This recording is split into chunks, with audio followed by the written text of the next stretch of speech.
kasih Malaysia. Selamat Hari Kebangsaan Malaysia. Apa khabar semua? Tonight. So if you know this one, don't leave me hanging. Let's sing together.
Inilah Malaysiaku yang tercinta. Berbiak kau berbilang bangsa. 68 tahun kita merdeka. KLCC, kita dengarkan suara Malaysia merdeka. Malaysia! Malaysia! Malaysia! Kekalkan semangat kita. 45 minit lagi sebelum kita melakukan merdeka. 7 kali kita berdiri bersama-sama. Kita nyanyikan lagu kebangsaan negaraku. 45 minit lagi. Bersedia atau tidak? Inilah dia semangat Malaysia. Well done, well done. Baiklah, kita teruskan persembahan.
Bila resah.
Semua dah bersemangat dan nyanyi sekali ya. Ladies and gentlemen, kalau kita lihat jam kita hanya lebih kurang 5 minit lagi untuk kita menyambut Hari Kebangsaan yang ke-68 KLCC. Are you ready? Kalau anda bersedia, jangan lupa kita akan menyanyikan lagu kebangsaan kita negaraku. We shall be singing our national anthem. Jadi saya menjemput kepada yang masih duduk, kita berdiri sama-sama. Kita laungkan negaraku sedikit masa lagi. Tapi sebelum itu, kita lihat suasana kita. There's gonna be a wonderful live show in just a few moments. Jadi sekarang ini kita bersama-sama. Sekali lagi kita lihat jam kita. Dan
Petronas Twin Towers. This is KLCC The Place, Malaysia.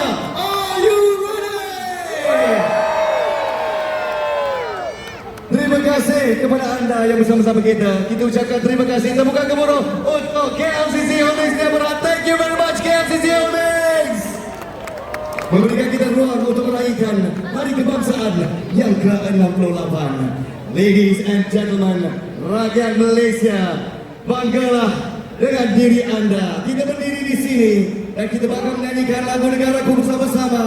Kita hayati semangat kemerdekaan. Kita hayati semangat keperwiraan prajurit-prajurit kita yang telah berjuang dengan darah dan peluh. Mereka mengecapi kejayaan buat kita. Dan sekarang kita merdeka. Dan sekarang kita berangkat langkah ke suatu alam yang baru. Dan kita lakukannya bersama-sama. Boleh rakyat Malaysia! Sedikit masa lagi, kita nyanyikan lagu negaraku. Everybody, and attention!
KLCC The Place. Tinggi-tinggi terima kasih. Thank you so very much to all Malaysians, to all our friends from all over the world who gathered here today. And of course, some announcements before we call things to a close. First and foremost, exit kita ada dua sahaja. Satu di sebelah kiri saya, di sebelah kanan anda, which is Mandarin Oriental. On my left hand side, your right hand side. Our next exit is on Isetan side, which is my right hand side, your left hand side. Berita baik untuk anda semua malam ini. For those of you taking public transport, kepada anda yang naiki LRT dan MRT, LRT dibuka 24 jam. Yeah, enjoy malam ini. Enjoy. Last but not least, kita nak ucapkan terima kasih sekali lagi kepada KLCC Holdings Sdn Bhd kerana sekali lagi membuka ruang untuk kita menyambut Hari Kebangsaan kita di KLCC The Place. Thank you, tepuk tangan untuk KLCC Holdings. Jangan lupa, kalau gambar dan video menjadi makanan anda pada malam ini, jangan lupa kongsikan bersama kita di media-media sosial, Facebook, TikTok, Instagram. Jangan lupa KLCC The Place ya. Dan esok kepada anda yang berada di dalam kawasan 8.30 pagi, kita akan berada di sini bersama dengan Atilia Harun untuk yoga session kita, Cergas Malaysia, Sehat Malaysia, dan juga nantikan persembahan istimewa brass band daripada Victoria Institution 8.30 pagi di KLCC The Place. Akhir kata, kalau ada sebarang silap dan salah sepanjang persembahan kita pada malam ini, dari hujung rambut sampai hujung kaki, kita menyusul 10 jari, kita minta maaf. Sampai kita jumpa lagi KLCC. Selamat Hari Kebangsaan yang ke-68. Saya Nasruddin Rahman, pengacara anda. Assalamualaikum dan selamat malam. Terima kasih.